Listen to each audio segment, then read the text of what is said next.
first of all, thank you all for joining. I just wanted to kind of share a little bit of what we're doing tonight and why we're doing it. A lot of people know internationally, know that we lost a great man, Darick Campbell, part of the Campbell Brothers and the Campbell family. He was not just a family man, but he was a friend to many of us and taught a lot of us, you know, some of the things that we know.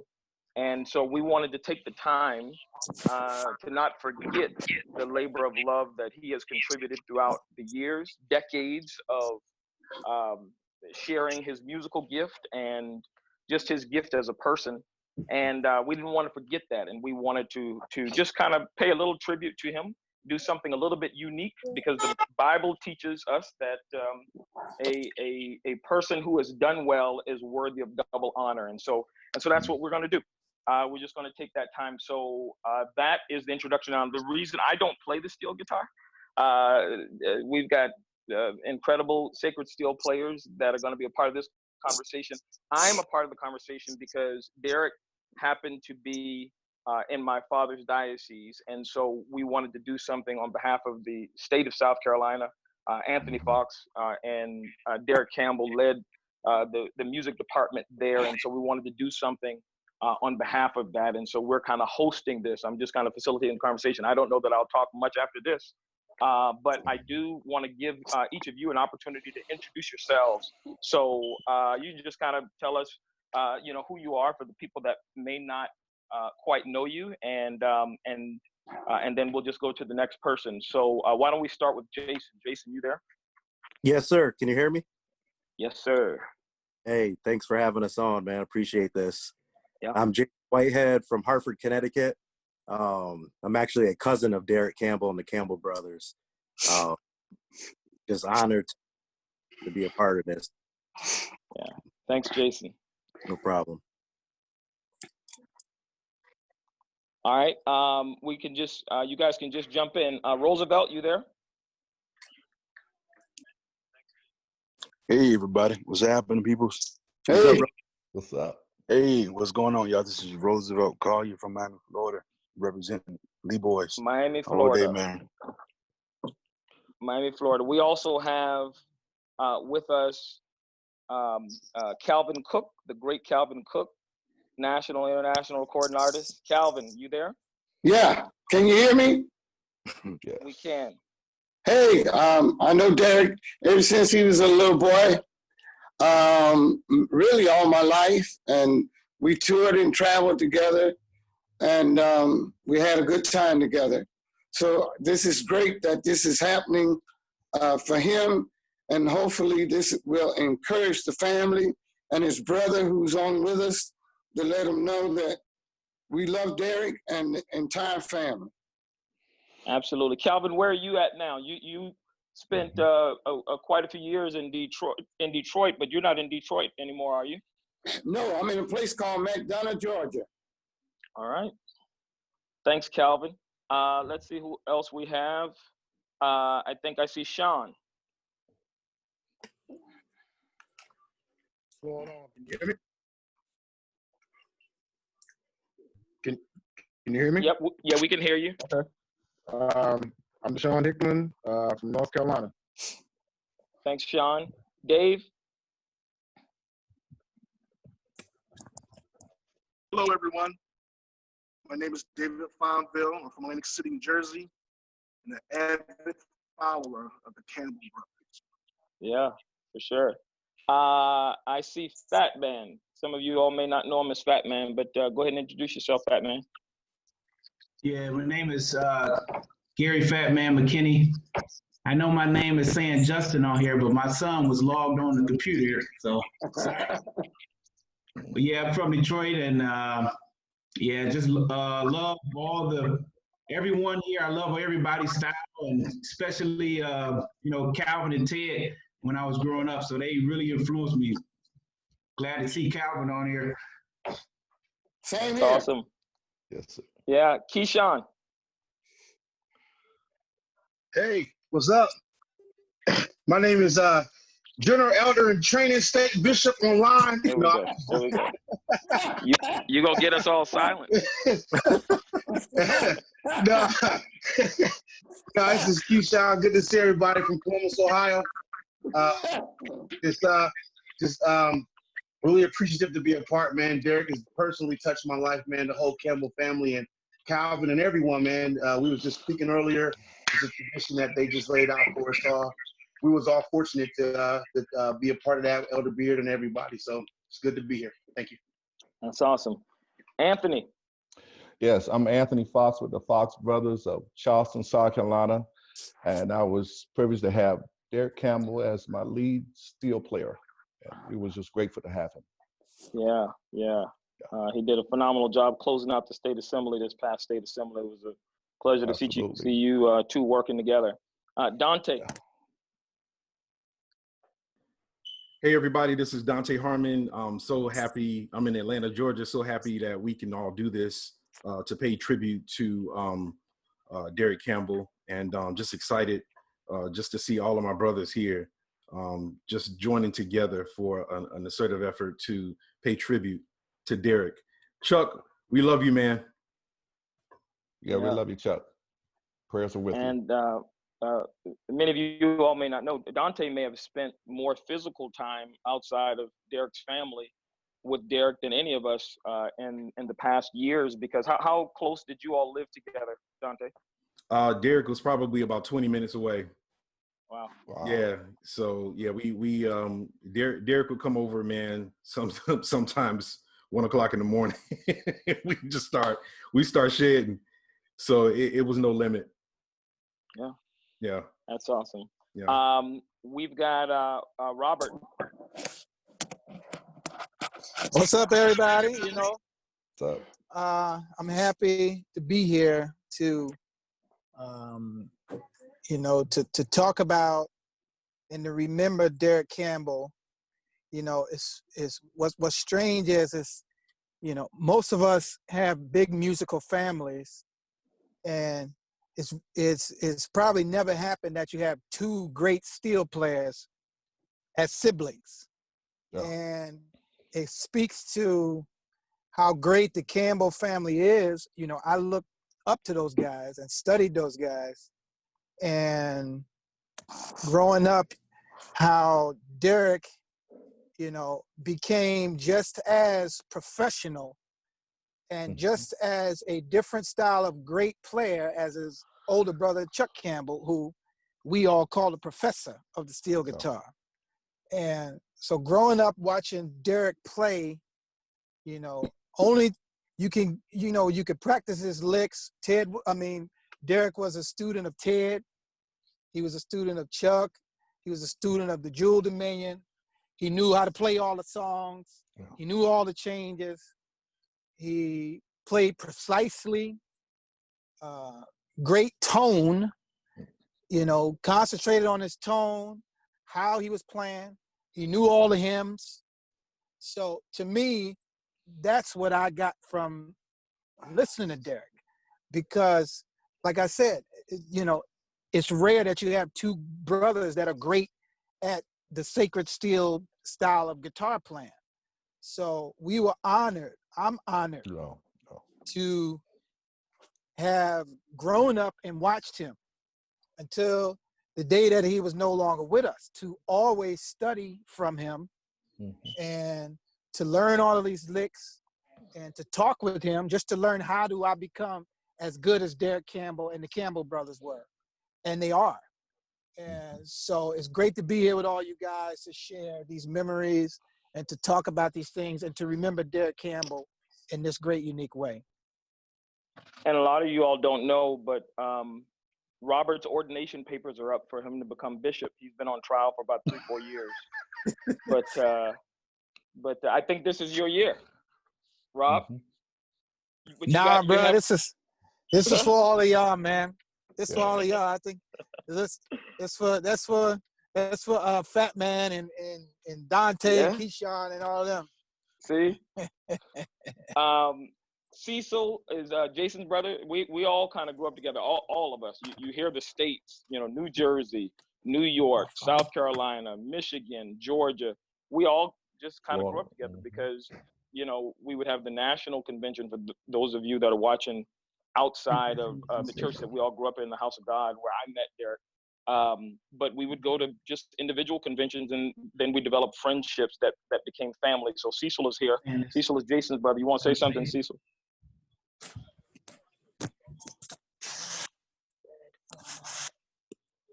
Cecil? You're on mute. Thanks very much, Clary, for putting this together. I mean, Chuck, we love you. Yeah. Super, super big loss with Darick. You guys are such a great family, taught me how to be a brother. Just my condolences to you.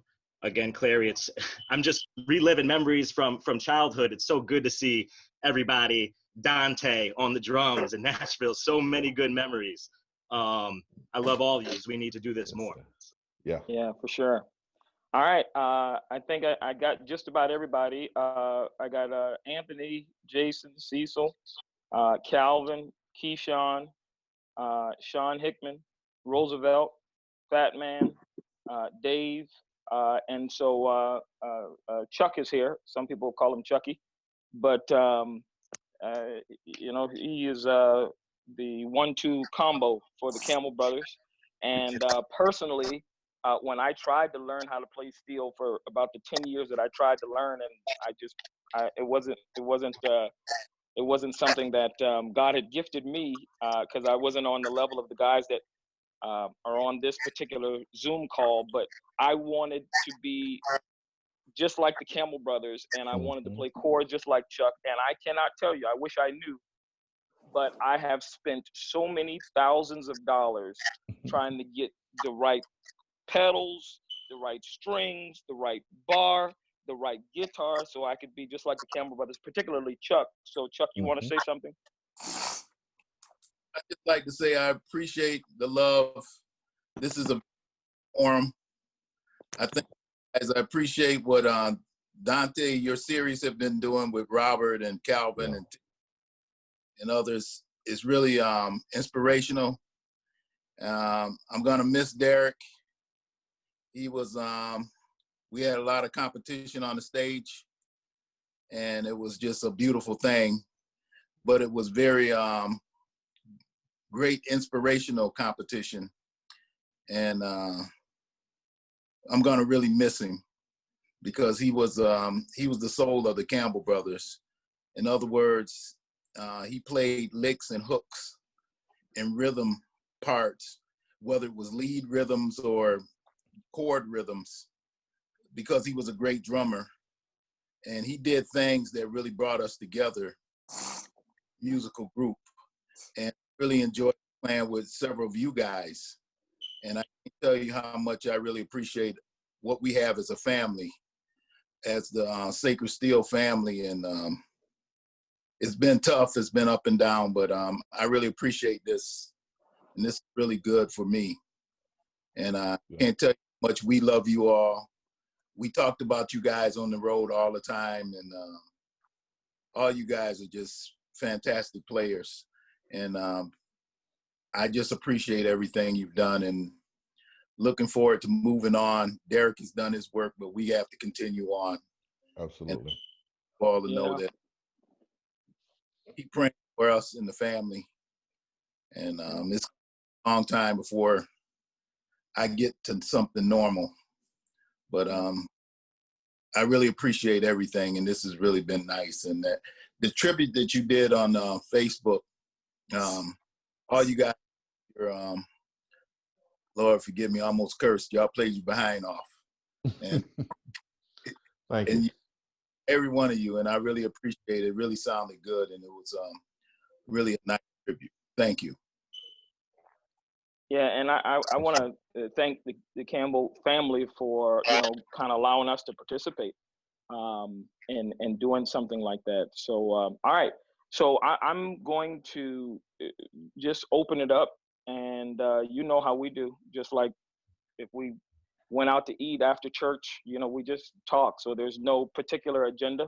But I do want you all to take the time to share stories, because we will all have unique stories about Darick and the Campbell Brothers. Rob, you told a story that I'm not sure everybody heard or remembers from when Darick was playing with the Sly Brothers. You told it on a conversation that you had with Dante. You want to retell that story to open us up, and then anybody can chime in. I'm going to fall back, and then you all can go at it. Wait, hold on. Give me like 2 minutes. I'm gonna do it. Hold on. Okay. Somebody else he go. He must be in the ordination line now. I think This is so. time. I think This is so. his time. Jason, you go ahead and you can kick us off. Oh man, I have so many stories, man. As you know, Darick, he loved to drive fast, like NASCAR driver. So Yes. one time we did a show in Nevada, and we drove from Nevada to LA, and Darick was driving, and we ran out of gas. And Phil, his brother Phil, was in the passenger seat up front, and he's just looking at him like, how? Like, you saw the light on for at least 30 miles. How did we run out of gas? And it was just funny, man. The whole trip, we let him have it. So, we had to call roadside service, and he was just so apologetic. Man, I'm sorry, guys, man. I was just cruising, man. I'm just cruising, man. But it was just funny, man. He was just one of those guys that if he was in the room, you wanted to talk to him. You had to talk to him, and he was cool. He was humble, loving, and man, I'm gonna miss that dude, man. The Campbell Brothers, they taught me how to gig, man, how to be on the road, how to pack, how to perform. I was a rookie, they gave me the name Rookie, so I'm gonna miss that dude, man, big time. Yeah, we all would. We all certainly would. Anybody else want to jump in? Go for it. Yes, I'll go ahead and say the experience, my great experience with Darick was when we were invited to Rush, New York for the church dedication. And it was like when the service got to that zone, just to see Darick's expression and the way he played his instrument, the way he expressed himself. I think I'll never, ever forget that. It was amazing.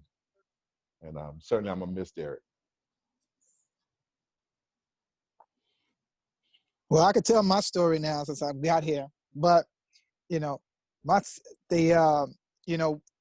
had recorded the Sly Brothers record, and Darick, we had Gent, Darick, Chuck, Calvin, me, Carlton on the drums, and Phil on rhythm, and so we recorded the record. But when it was time to go on tour, being that Phil, Phil has a day job, Phil wasn't really, we didn't really sign Phil up to do rhythm guitar. Plus it would have been too expensive anyway. So anyway, we now get to the show, we on the road. We already know Chuck can't do all the shows. So basically the base of the Sly Brothers tour would be Gent, Darick, Calvin on the steels, and me on rhythm and steel, actually. Ray was on the bass. But anyway, so we get out to California. We got the first show, and Calvin's calling me, and I'm like, Calvin, what's going on? He says, oh man, Darick is not here at the airport. I said, well, all right, well, don't worry about it. Just come on to the gig, and we'll figure. He should be here. So Calvin's like, I don't know, man. A couple hours later, Calvin said, I don't know, man. Darick ain't here, man. But you got to talk to Darick Bennett and them, man. Something's up. So we trying to figure out what's going on. Where's Darick Campbell? And we come to find out that Mama told Darick Campbell to not be in the Sly Brothers because Phil ain't playing rhythm. Robert Randolph gonna break up the Campbell Brothers. So I said, Darick.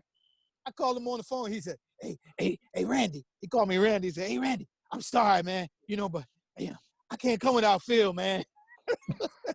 I said, what? He said, yeah, man, Mom. I said, you know what? I just said, Darick, I totally get it, man. I know how tight you guys are. I understand. You know, normally I'd be so pissed off and this will be a big deal, but you know what? I understand you, Campbells. I know how close you guys are. So don't even worry about it, man. Just come whenever you want to come. You know, boy, but the promoter came to me, man, promoter cursing. Promoter was so mad, said, where the Campbells? Where's I said, bruh, don't even worry about it. The record label said, what? So is Darick gonna come out? I said, listen. He said, wow, is that how they do? I just said, listen, don't even worry about it, man. That's how Darick and the Campbell Brothers are, man. They're a tight group, tight family. They ain't gonna come one without the other. So me and Darick laughed about it to this day, you know. And I just understood how close the Campbells were, how close they are, how special Darick is to that threesome, you know. That sounds like a foursome because, you know, you got one guy playing lead, you know, you got no bass player, and it's two different guys playing bass, whether it's Chuck and Darick and Phil on the rhythm. You know, as we all know, us young guys, we grew up watching this camaraderie and this teamwork happen. So for all of us guys that are in this Zoom chat, we all know the reason yes, we're good, or we've gotten better because we watched Ted and our forefathers of Ted and Calvin and Henry Nelson and Lorenzo Harrison and some of the other guys. Right. But being that the Campbells were right above our age group, we looked up to them as sort of uncles, older brothers, that inspired all of us. And to me, that's something that will never leave me. Keyshawn could tell you, as we were growing up, Harvey and Ivan and all of them, we would get together. My cousin Bub and Marcus and them could tell you, we would be in church and we would say, hey man, we're gonna do Chuck and Phil, man, from 1981. Right. Hey, we're gonna do Calvin and Jay from 93. Yep. We're gonna do Darick and Phil from 1990 Bishop Campbell anniversary. Right. And so that's how we grew up. That's how we became good watching those guys, studying the hymns, studying the benediction, studying how to transition in out of songs, right? Yeah. Because one thing that we don't really talk about as a church, that Bishop Campbell actually was the first one that actually cared about the future of what God gave to the House of God Church, which was the special gift, which was the steel guitar and its music, the music of the church. Yep. So during these church services, we would go to Rochester, and there would always be a segment of the church where Bishop Campbell would feature the steel guitar. It didn't happen in no other church, nowhere else. You would go, and you would hear, he would say, all right, we're going to get a selection from Henry Nelson wouldn't even be playing. We're going to bring up Henry to do a selection. We're going to bring up Calvin Cooke to do a selection. We're going to bring up my boys. You know, we always say, all right, boy, my boys. We're going to get to my boys. Don't let me down. And so to me, I grew up, and that's how I sort of knew, that's really how I knew how special and how hard to go with really trying to help take Bishop Campbell's vision, right, along with Ricky Fowler and Glenn Lee and some of those guys back then, of taking the House of God steel music to a national platform. Because God gave the steel guitar only to the House of God Church, right? You ain't gonna find nowhere else with no steel guitars jamming for 3 hours in a church service. You're gonna come to the House of God Church. And so being a part of this church organization for me has been a blessing. Watching Darick, watching Chuck and Phil and those guys as brothers, right? Having the discipline, knowing how to play, knowing when to play, the correctness, what to play. Right. Me and Dave Fonville and Omar and Dante and Keyshawn, we all used to have these conversations to try to play like those guys. And that's what was that debate? What was that debate, Robert? What? Who's better, Glenn or who got better Glenn chords, Glenn or Chucky? Who better, Glenn or Chuck? Who's this one? What's that one? So to me, it's only a blessing, man. And Yeah. that's how great, really, and how special the House of God Church is, as it was for all of us. It's played a very important role for me, for my band, for all of us that's sitting here today, you know, remembering. One day we're all going to have to be remembered. And how great is it that we get to remember a guy like Darick Campbell and the Campbell family for correctness of playing music, preciseness of playing music, knowing all the songs, right? I would say, Darick, man, how you do that? You know, how you do this? He just go, man, you just go to the minor, you go to the sixth, you go to this. I'm like, I've been scratching my head like, gee, man, all right, man. Yeah. But not knowing, because all we did, we listened to the tapes and we try to do the lick, listen to the tapes, try to do the lick. But these guys knew the music. Yeah. They had the discipline. The discipline and the knowledge only comes from trial and error, right? So for any young musicians that's out there, you have to be willing to take some criticism from the folks out there sitting through the painfulness of listening to you grow and play, right? Because it was painful listening to me at one point. It was painful listening to all of us here at one point. I don't know how those people did it, but they did it. Yeah. But we all knew sitting in church, I don't know how they did it, but they did it. They did it. But they did it. Our grandmothers, aunts, uncles, they did it. Members, right?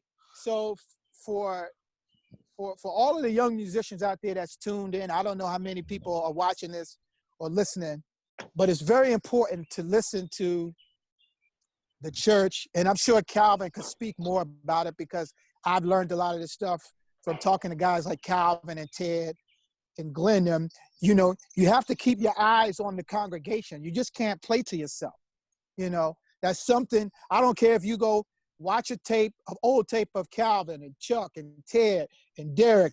These guys are watching the audience and watching their musicians, each other, right? Before the song starts, okay, what bass notes are you playing? What rhythm notes are you playing? What are we gonna do? What's the approach? That's what music is.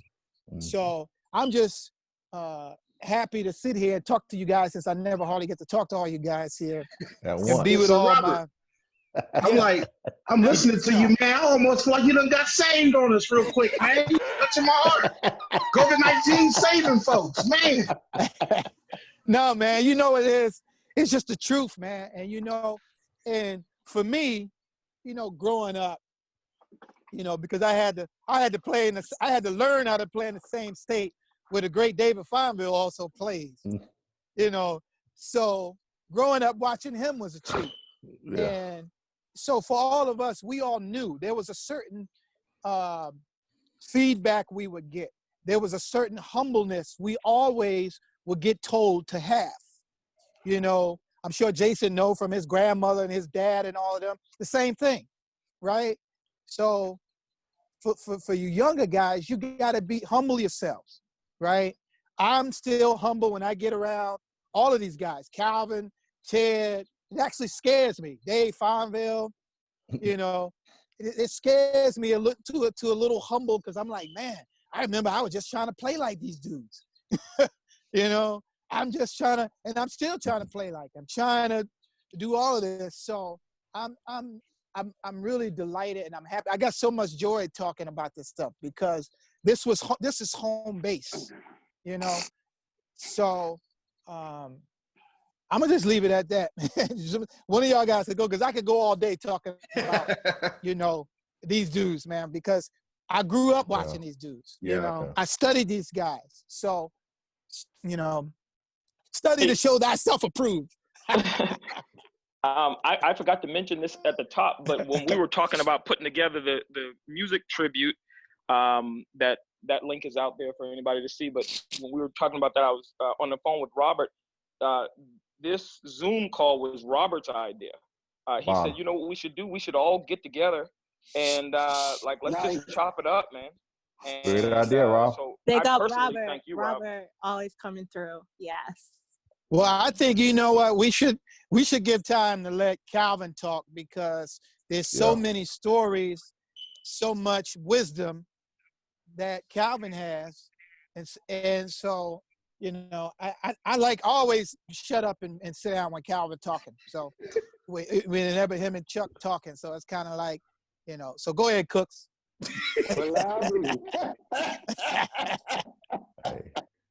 I remember, well, that times I remember.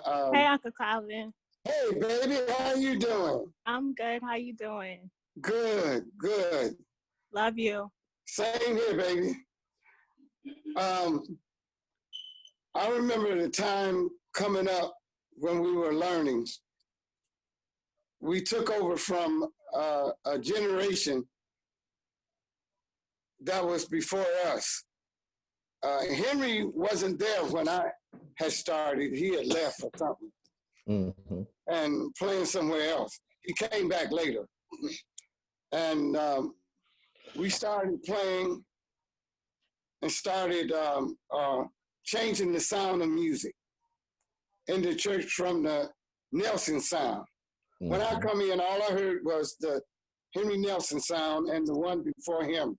But Bishop Dillard and his brother was playing when I started, and Bobby Tolliver and Junior Harrison. His name is Henry Harrison. And then when we came in, me, Starlin, Maynard, we started playing, and we changed the music scene. And then Ted and I worked together. Oh God, I can't remember how long. It's been so long. But for me, this year been 64 years playing for the organization. Long time. So ever since a kid, even when they banned me, I still played for the organization. So next year it'll be 65 years, and I think I'm done after that. But Don't stop, Calvin.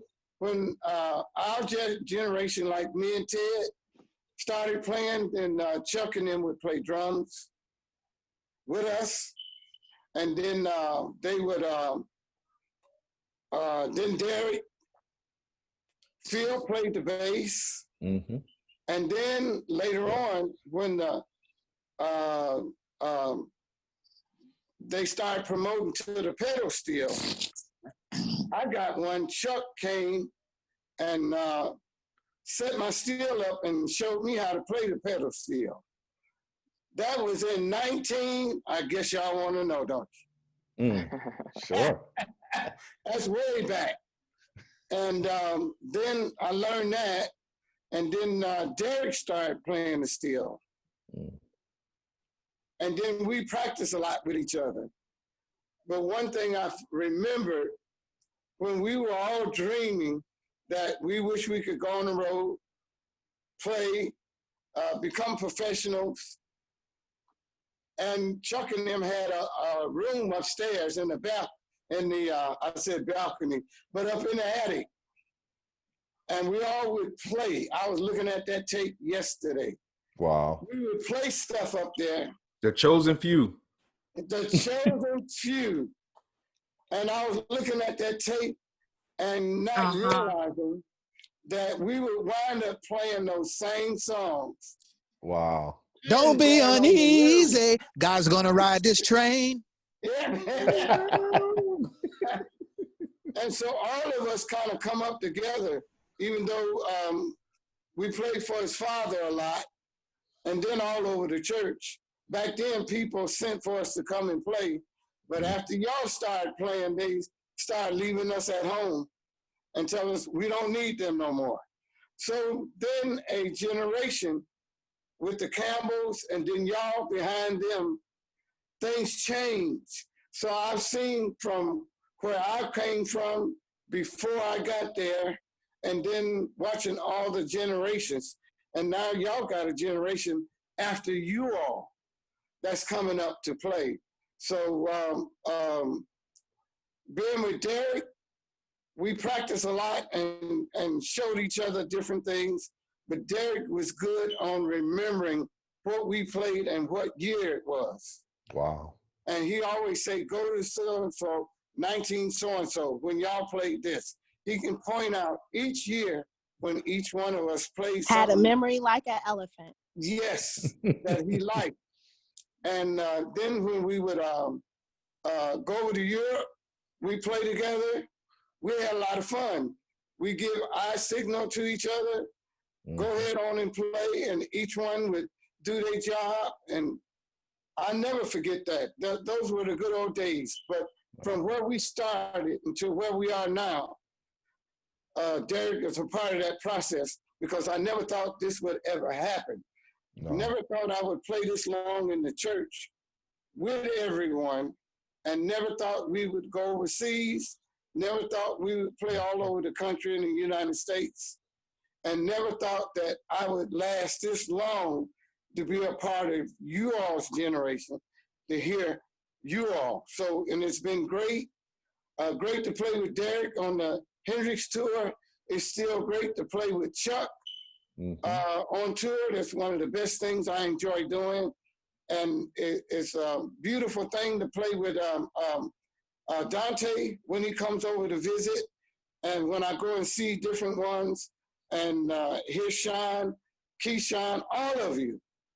It's just a beautiful thing just to hear all you guys play. Sometimes I feel bad that I can't play like you all, but then I have to settle down and just go at my own pace and realize I'm old, but I'm so happy that I'm a part of being with you all, and just to hear you all and hear what you're doing and how you're doing. So you all are very, very blessed.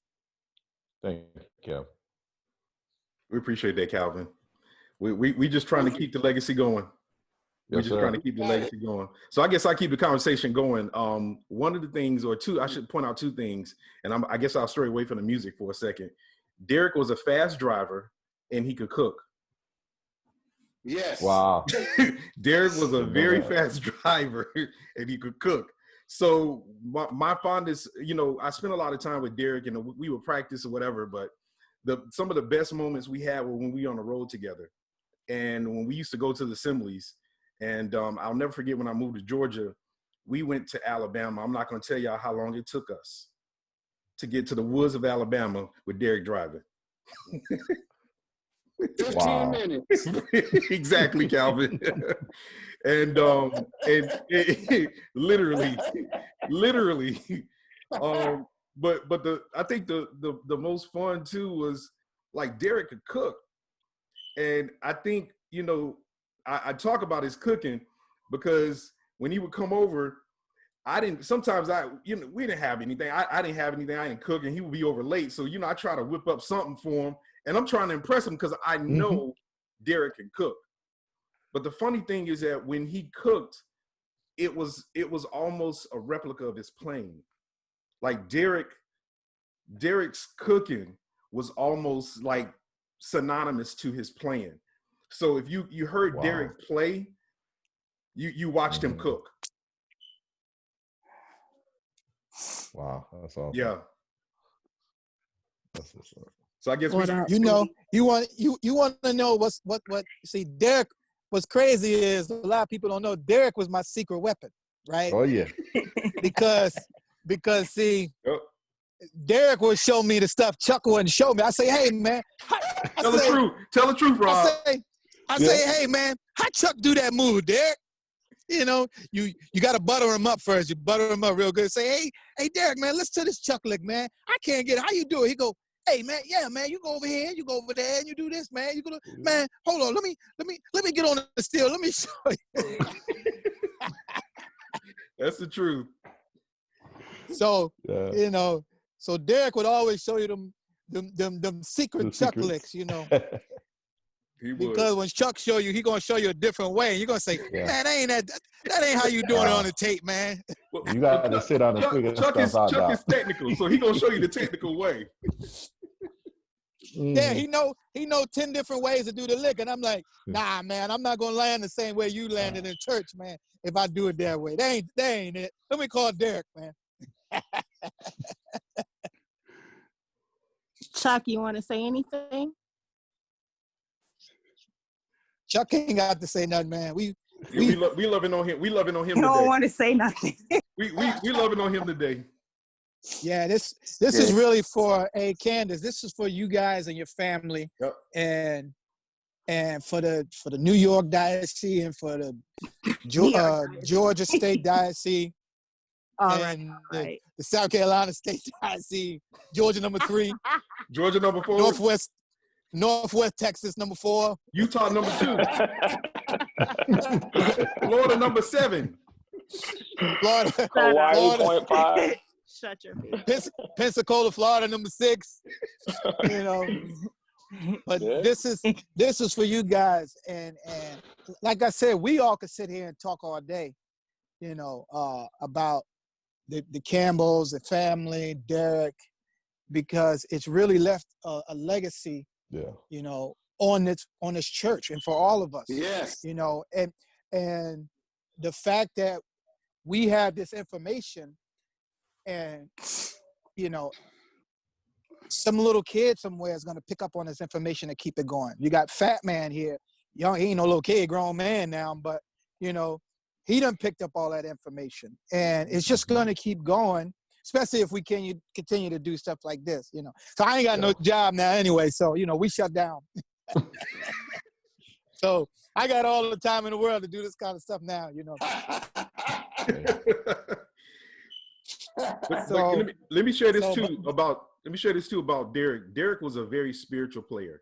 Like, Darick was one of the few steel players that I saw that would jump up from the instrument when he got happy, and he was gonna dance. Darick got up and he danced. If he felt it, he was gonna dance.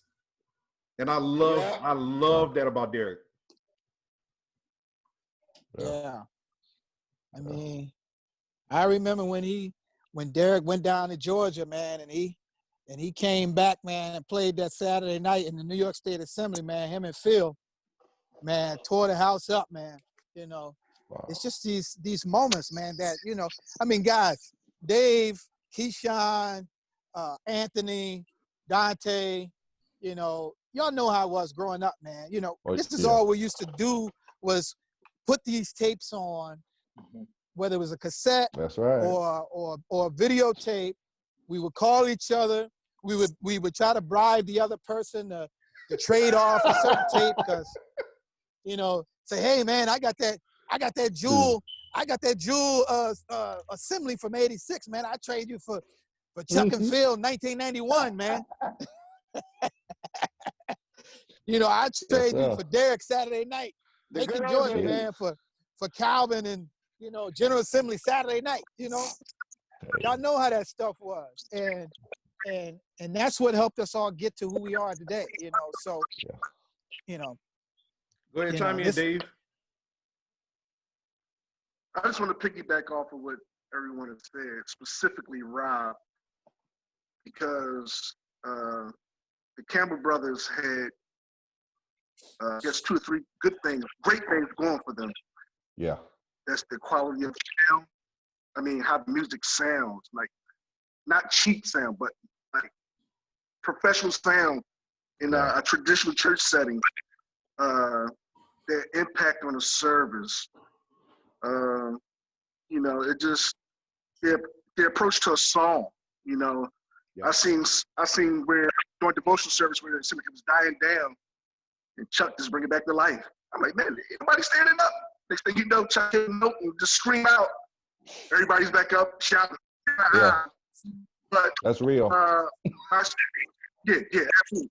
My statement to Darick is that my first love was the drums. So I looked at Darick in the light. I'm a first guitar player. Darick was a monster on the drums. And I remember the last scene Darick played the drums. And when I seen him last play drums, I didn't think he was going to be playing, because, you know, they had other musicians, and even Terrence King, that was accustomed to playing drums at the time.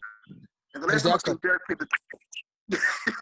so the last time I seen Darick play the drums was at his grandfather's funeral. I was like, wow. Remember that tape? Hey, I got that tape in my house right now, bro. Wow. I got the tape. I can tell you, I can. Yeah, so word, I mean, note for note. Right, Derrick held it down on the drum. Derrick was down with the drums, you know. But long story short, the good thing I've seen about the Campbell brothers, I'm not going to talk about them as a group necessarily. I've seen them all perform separately, not playing together, and that impact on the servers was the same. I've seen Chuck play without Derrick and Phil. I've seen Phil play without Chuck and Derrick. I've seen Derrick play without Chuck and Phil, and the impact on the service was the same. It was like they all had the same mentality, whether we played together or not. We're going to impact the service this way.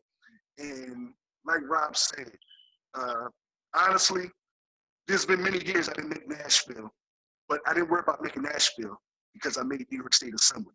And that always get. And you know, when you go to Nashville, you always say, you know, I'm going to do it to next year. Sometimes years that I went to Nashville, New York State Assembly, I had a double dose of just great music. And these guys have heavily influenced guys like myself, Rob, Sean, Omar Mims, Fox, all these guys, Jason Whitehead, all of us. It has not gone, you know, unnoticed, hopefully on that end. But I just want to say, man, these guys have made an impact many generations to come and stuff. So, Chuck, man, we're grateful to your parents that share you guys with us. In spite of, you know, Derrick is definitely going to be missed. And I don't want people to forget about Derrick as a phenomenal drummer because I didn't forget about that funeral. And Derrick held it down the whole service. I'm like, hey, I got the tape. I got the tape right here, brother. Yeah, hey. But, you know, honestly, like Rob said, we had many conversations with Keyshawn and, you know, the guys from Florida, the Josh Tellers and stuff about Glenn King, you know, just teenage talk, you know, about who's the best. Make no mistake, our first interaction with Glenn did not disappoint. And like I said, us guys like me and Rob, you know, we wasn't traveling down to Florida State Assembly at the time. So we were like, okay, Glenn who? Okay, whatever. We're accustomed to Chuck, Calvin, you know. So when we got to Nashville, Glenn Lee did not disappoint. I was like, wow, that's something different. That's something different, man. Yeah. And we just embraced it all. We just embraced it all. So, man, but the good thing about Derrick, I had a chance to see Derrick on the 10 string, 6 string, and 8 string. He dominated on all 3, all 4, including drums. So I'm grateful for the opportunity to just to come up under the tutelage of the Campbell brothers from afar, sometimes up close. Man, you know, it's not, you don't necessarily have to show things hands on, but it's what I hear. It's what I see. And before there was YouTube, there was the old VHS tapes, the cassette tape. I scotch tape a lot of tapes back together. Yeah, brother, we had them. Me too, bruh. There's a lot of taping, a lot of scotch tape going on. Glue.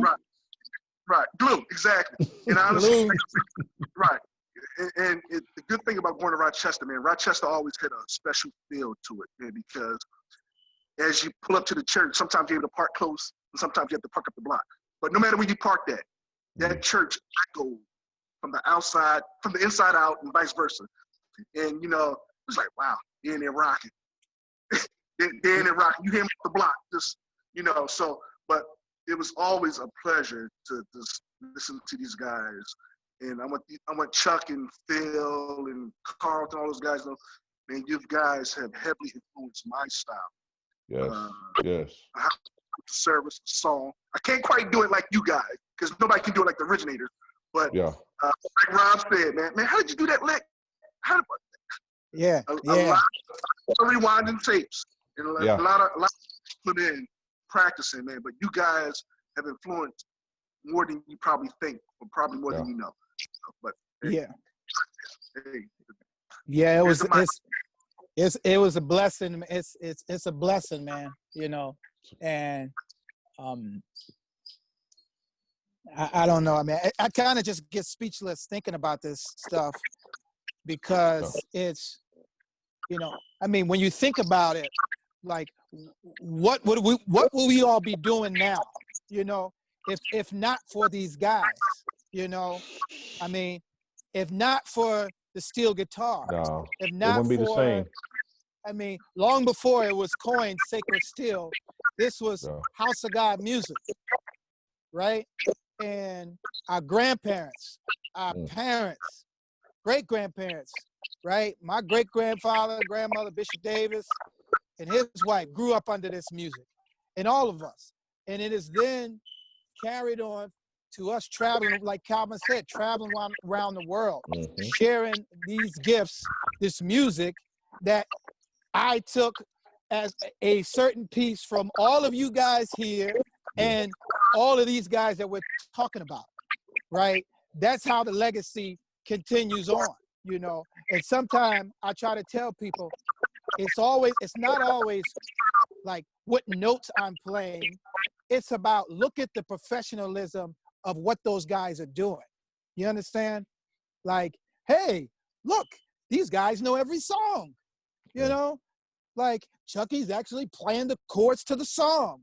He not just got a loud wow-wow on and just wow, wow, wow. Hey, guys, look, the rhythm player is playing rhythm behind the steel. Oh, actually, and the bass player is playing bass. And the drummer is keeping time. What do we have? We have a band. This is a church band. Church is great. It sounds great. The songs are great, which then leads to the jam. You can't go to the jam if the song is not great. So that's the key to me, especially that I got a chance to see, and we all got a chance to see. Dante knows, Keyshawn, Harvey, Ivan, like I said, my cousins, Omar, we all used to sit around and have these discussions as young teenagers because we was watching the next generation of professional musicians after Calvin and Ted and Henry were the Campbells and the Lee boys, Glenn Lee, Alvin, and those guys, you know, and all the other guys that we had. You know, we all had local state guys that we learned from and we took from, but it was a professionalism, you know, and I mean, and to just think, you know, for me, one of the things that I saw that I knew that this church music was so special is once I started to get older and I watched how Bishop Campbell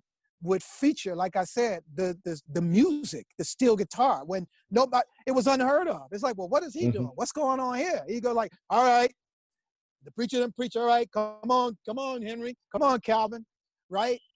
And he started it. The guy had the foresight before anybody else had it to know what we're all sitting here doing now. Many of us now are being featured doing many things, right? All of us sitting here playing at other churches, playing on some gospel records, traveling around the world, doing all of that. That's because of that vision that we all took from, and we saw that, and we ran with it. We learned from these guys. So it's really just how special the Campbell family has been for all of us here. For me, for my band, for all of us sitting here, to watch Chuck and Darick and Phil and Carlton and all of that, and the Lee boys and all, just to watch that and to see how we can take it to the next level, how we can take from that. And that's what's great about our House of God church music. It's already been done. It's been being done, you know, from Willie Easton to Sonny Treadway to Ted and Henry Nelson and Lorenzo Harris and on down, and it's going to keep going. You know, you guys, Fat Man and Sean Hickman and Dave, you guys are still there in the church playing and keeping it going. And some young child is watching you play and taking from what you, Anthony, watching from what you guys are doing. So it's that professionalism that we all should make sure we take in on every day, because those guys had it every time they played. It wasn't sometime, you know, and it goes to what Dave Fonville just said about, even if you split those three dudes up, when they get with somebody else, it would be the same results, right? Because they knew how to communicate with the other guys playing in the church service, right? So they would know. They would give you that look and say, hey, man, ain't no nonsense going on here. You know, this is because they only know the correct way. So I'm grateful to have experienced that. And I'm glad to share some of these stories with you guys. Other way. Sean? Anybody else want to go?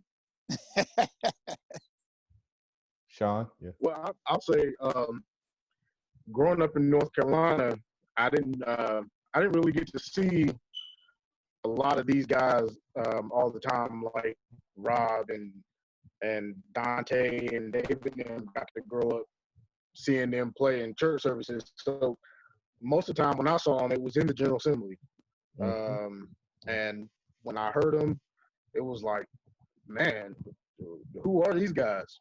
My first time hearing them. I grew up hearing Terrence Fonville. I grew up hearing Aubrey Gent would come to North Carolina, you know, a couple of times when I was younger. Fox started coming to North Carolina in my earlier playing days. So that's who I grew up hearing. But then I got introduced to the Campbell Brothers. And it was like, yo, these guys are really rocking this church. Yeah. And they doing it with 2 steel players. Like, how do you do that? You know, one playing bass lick, you know, the rhythm, and you got Carlton on the drums at a young age. And it was like, wow, man, these guys are something else.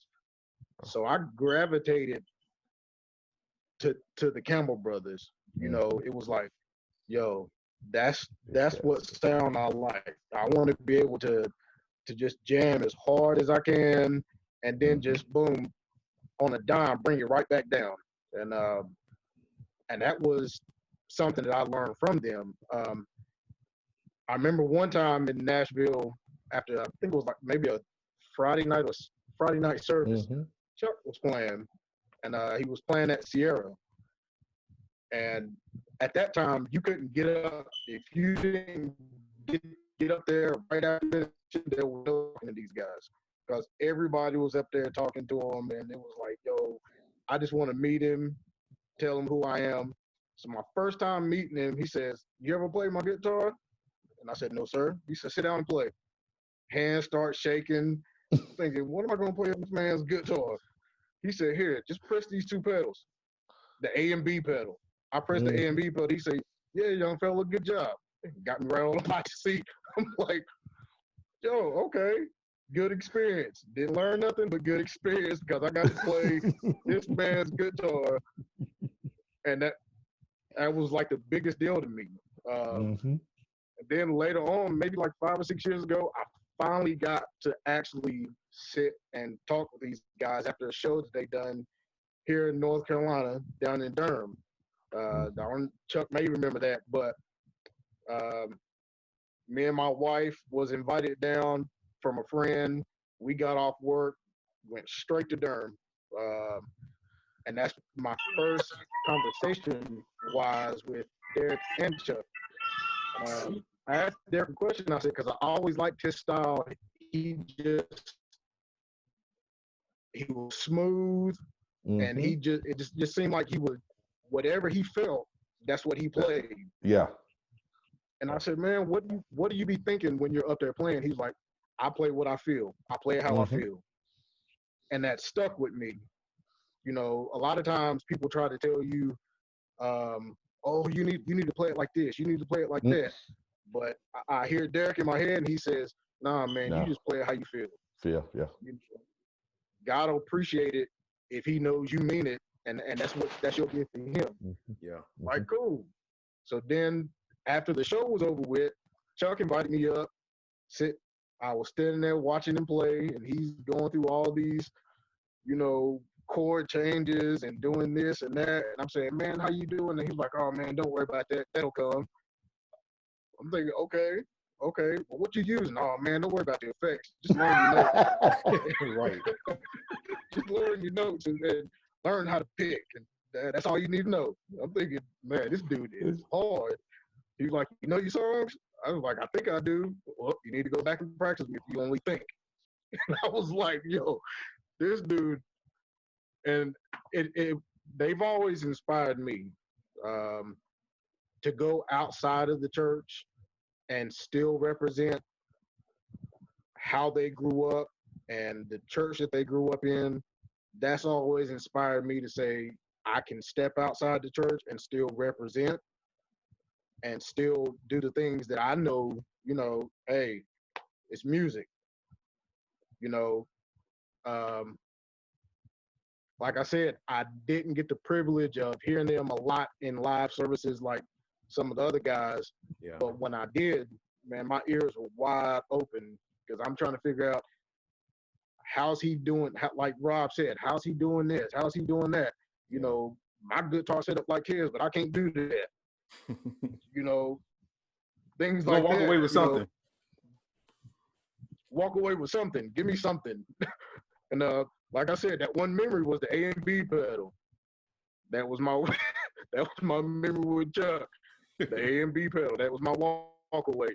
Yeah. But just Chuck, bro, we love you, man. You've inspired a lot of us, as it's been already said. Still to this day, I find myself saying, when I grow up, I'm gonna be like Chuck. You know, it's just, it's that thing. My generation, like Rob said, you know, it was Chuck, it was Glenn, Dave Farmville. When I finally realized who he was, even down to Rob, Calvin, Ted, my mentors, you know, here in North Carolina, Alvin Farmville, Terrence Farmville, you guys have laid a foundation that's really, it'll never be broken. As long as guys can remember to have some kind of camaraderie with each other, I think that's the one thing right now that's missing. The guys from back then, they were sitting in the balcony talking, having fun, you know, going out, enjoying each other, calling each other on the phone, practicing and stuff. That's really the one thing that guys today need to do more of. If you were, the steel community really needs to come together, because we got something that you can't shake. People want it. This is very People true, and they're really asking want it. daily. And they asking daily, and they willing to pay whatever they have to get it. Yeah. But we have it in ourselves, and we just need to come together. It's not about who can outplay who. I don't know. You know, I wasn't in on the conversations, but I guarantee you, you know, Ted never thought that he could outplay Chuck, because he, like he said the other night in Dante's interview, he was always learning from somebody. Yep. And I just think if we come together, man, it could be unstoppable, really, and it could really bring the church to a whole nother level. Just to be honest, it could bring to a whole nother level. Yeah. You got guys I like can. that man who. Go ahead. Well, I was just going to echo something that you just said, Sean, and that is from the folks that wasn't a part of the fraternity, and there are others that are watching.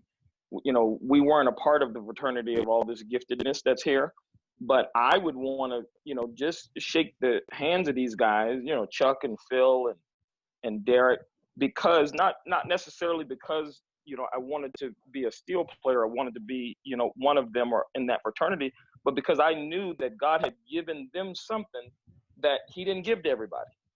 And it was just something about that, and it's a gift. That's the best word that we can come up with. Right. Yeah. It And I think what needs to be remembered with these guys is, you know, when we grew up, they all had different styles, right? They had the wisdom and the knowledge.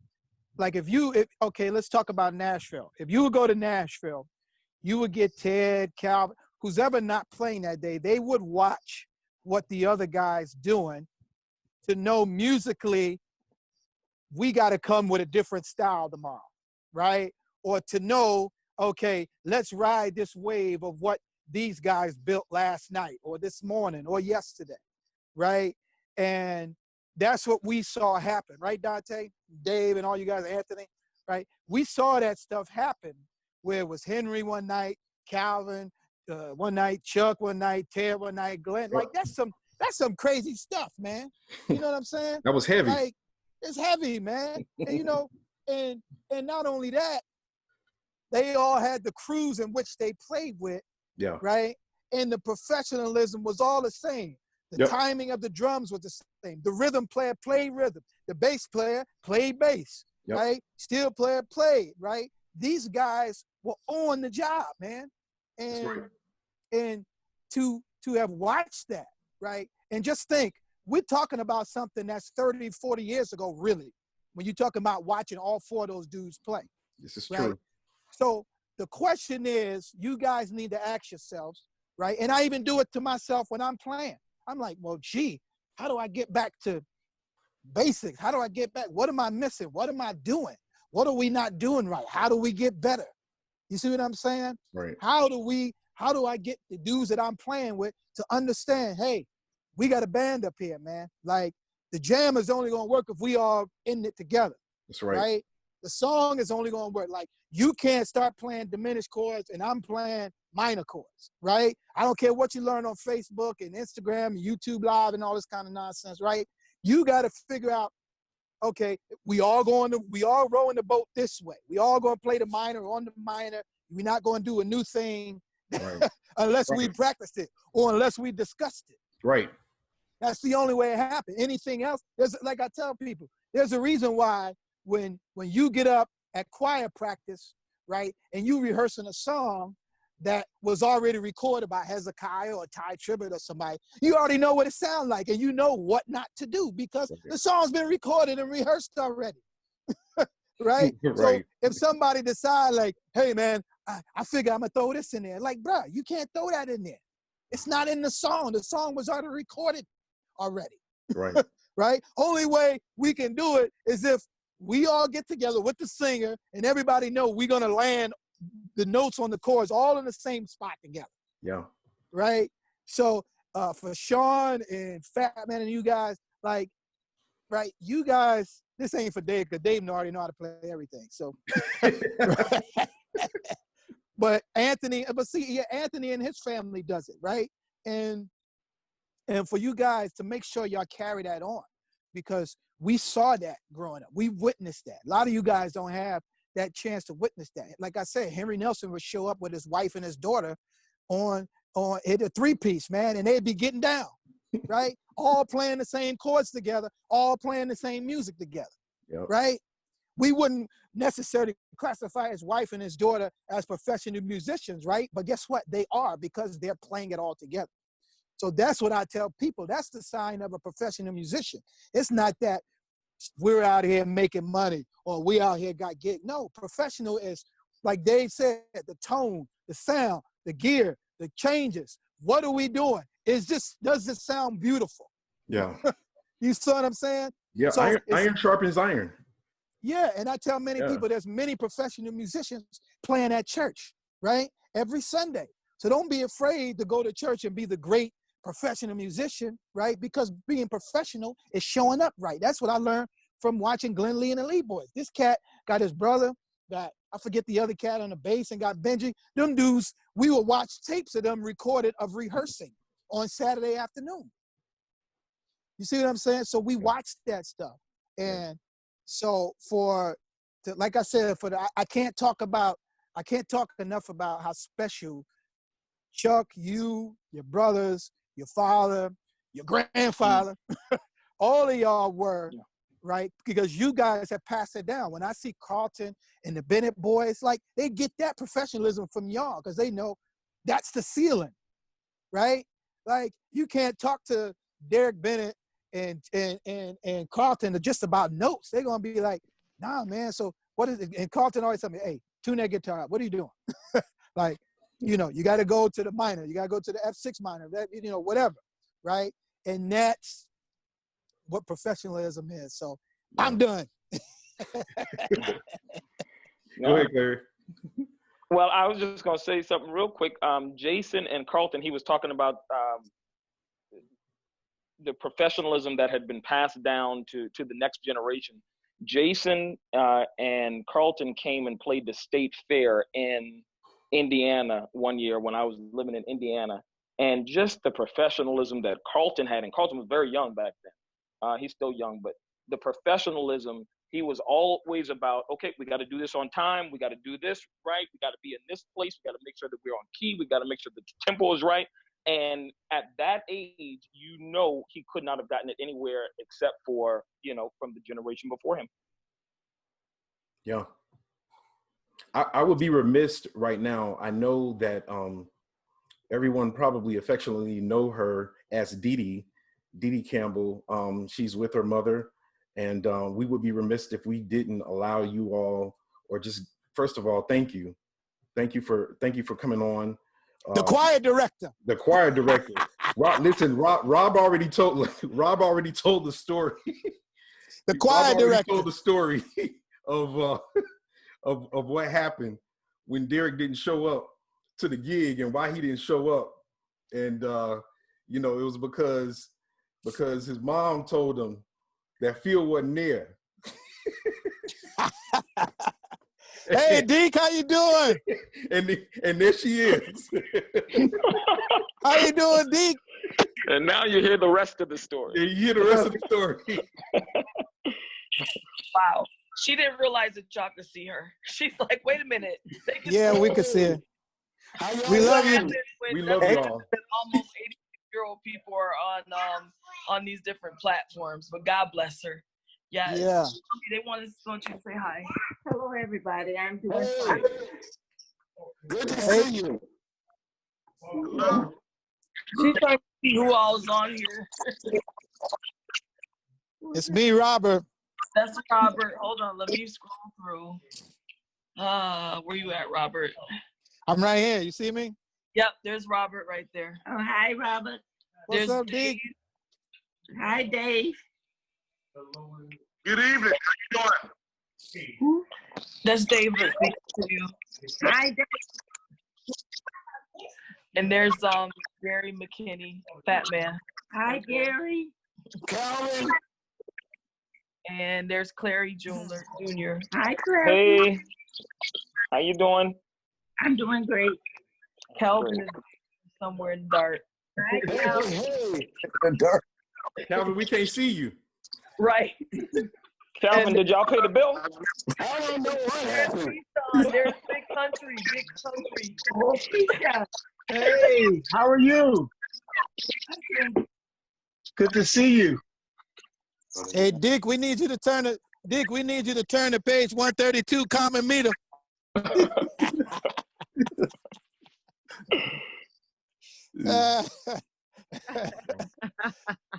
Oh, for a close song.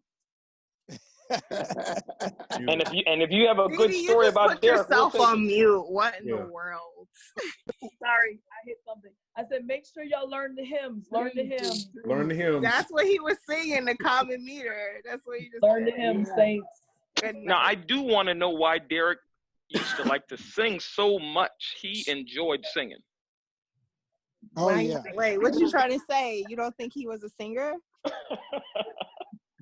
Uh-oh. You don't I'm think just he saying, sounded good when he sang? He'll What he'll did he sing, say? sing the benediction. Hey, He'll sing anything. Clary. Need a little help. Need a little help. Clary. What'd you say, Rob? Me and him laughed so much off that. Well, I y'all was like, yo, Uncle Darick, you sounded like you need a little help right then. When you said, need a little help. What was that? What was that? But I'm so proud of you. I love you. Clary. Hey, Clary, Yeah. let me give you a lesson. When you're dealing with the Campbells and the Haygoods, you got to be very clear on what you're trying to say. Else somebody will come out and say, well, what you trying to say? Really, Robert? Well, what you mean? Well, what you mean by that? All right, Robert. Robert, you doing the most. But Mommy, there's Jason and Deshaun. Jason. Deshaun Hickman. We've never met Deshaun that I know of. I don't think you met me. No. No. No, the church had put us out way before then. Uh-oh. It's not good. It's Uh-oh. not good. Keep the good work up. Yes. Yes. Don't let it go down. Your sound is a lot like Chuck's. I think I heard you last year when I tuned into the General Assembly at one point. Yeah. Very anointed too. Very anointed. Yes. And I think we hit everybody. When I think about Darick, I just put the tape on and I listen and look at him and I feel that he's still alive to me and I just feel better. Yeah. Well, Deke, I don't know if you heard me earlier, but I told him earlier that Darick and your sons will be alive forever because they've all molded us and helped us become who we are today. And we only hope to pass that down to the younger generation and keep going because it will always live because of what you, your husband, Pop, all of you guys instilled in these guys. Discipline, the music. I mean, y'all were the first ones that really had all of the good music, the good sounding music. You guys, I remember y'all bought them all of the stuff. Y'all, they had all of the good microphones and the PA system and the surround sound. The latest amps. You know, the latest amps. Yeah. You know, well, you know what you do for the Lord got to be the best. Exactly. Right. You know, you have to get the best for him. Ain't that something? That's right. And Dick, that's what you guys, you know, put that into your kids, and we all took that from them. You know, and I told people it's correctness. You guys taught them to only be correct, and you can't. And for us musicians, we can't grow if nobody's being hard on us, telling us how to correct ourselves day in and day out. And we thank you guys for instilling that in them and creating that path for us, because that's what we witnessed. You know, so Darick will always be alive in us. We'll all be playing his notes, his discipline, his tone, the way he approached music, the professional way. And so that's always going to be alive forever. We just want you to know that. Well, we appreciate you all so much and continue to pray for us. And we will continue to pray that you will be the best there ever been. Thank you. Yes, ma'am. Thank you. Now, before we get off, Clary, yes, can we say something else? Special thanks to your dad. I wasn't able to tune in yesterday, but I saw the tribute that took place yesterday. That included also an excerpt from my dad's sermon. I don't even know what year that was. That was so long ago, it seems like. But thank your dad for doing that, as well as the tribute that all of you guys participated in tonight. We were able to view that. So thank you all for putting that together. We really appreciate it. Yeah, by all means. Thanks for letting us be a part of it. My dad's watching now, so he can hear you. But again, thanks for letting us be a part of it.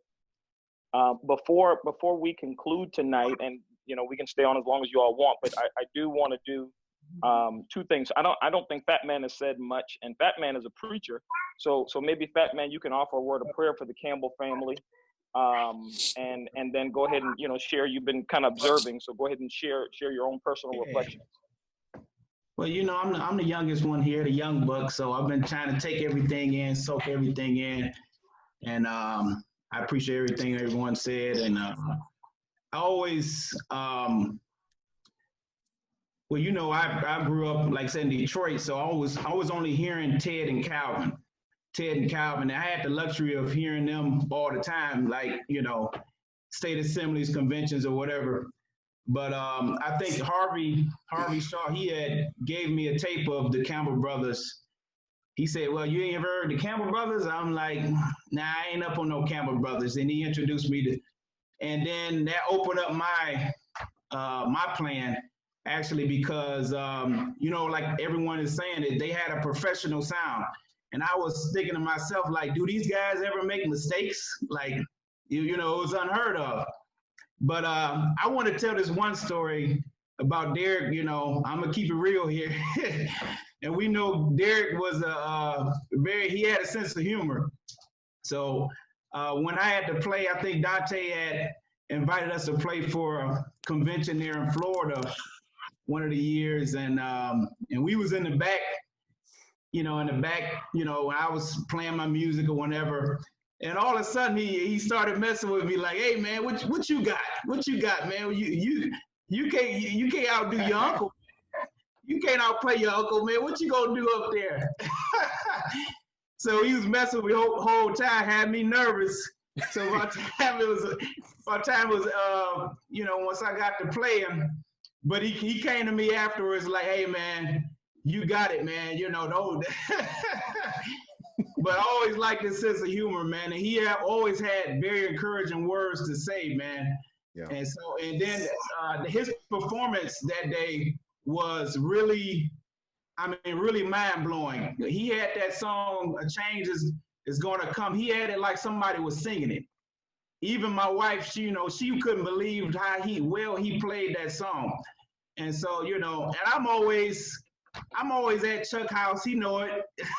Every time I'm in Florida, I'm trying to pick up whatever I can from Chuck. And, you know, I love the family, and I wish you guys, you know, just definitely comfort during this time. And we know that Darick was a lovely man. You know, I loved him. And the last time we seen him was in Rochester for Lonnie's birthday. So, yeah, he truly will be missed. And I love you guys.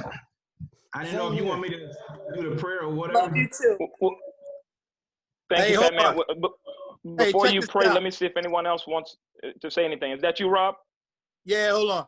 So check this out. This is another funny story, right? So, Fat Man, you talked about a change that's gonna come. And I never told this story to Chuck and them, right? So y'all actually don't know, Chuck was actually supposed to play the song. Uh-oh. Now you know the rest of the story. Listen, Chuck was supposed to be the lead player on Change is Gonna Come. He rehearsed it. He had it down packed.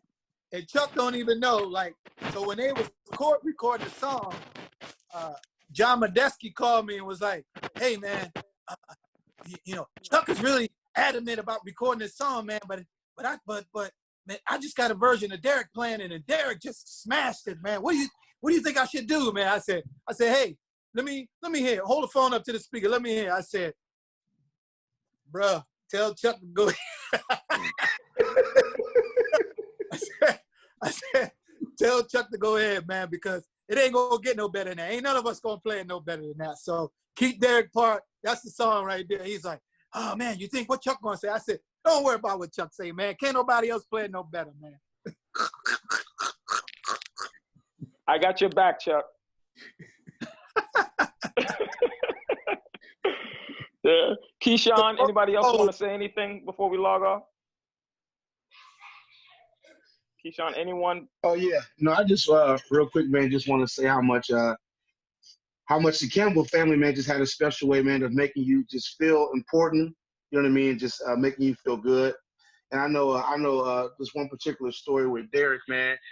You know, looking at everybody that's on here, man, I know I'm not the fastest steel player, right? But Darick always made me feel like I was quicker than what I really was. You know, just saying stuff and just encouraging me and just always being there. So I really appreciate that. And I know that comes straight from his mother and his father. And I love you, the Campbell family. I love y'all with everything in me. And I just appreciate this opportunity to come together. This was a great idea. Just show our love to the Campbell family and about Darick. That's awesome. We love you too. Anybody else want to say anything before Fat Man prays? Fox, Dante, anybody? Okay. All right. Fat Man, would you, Jay, you good?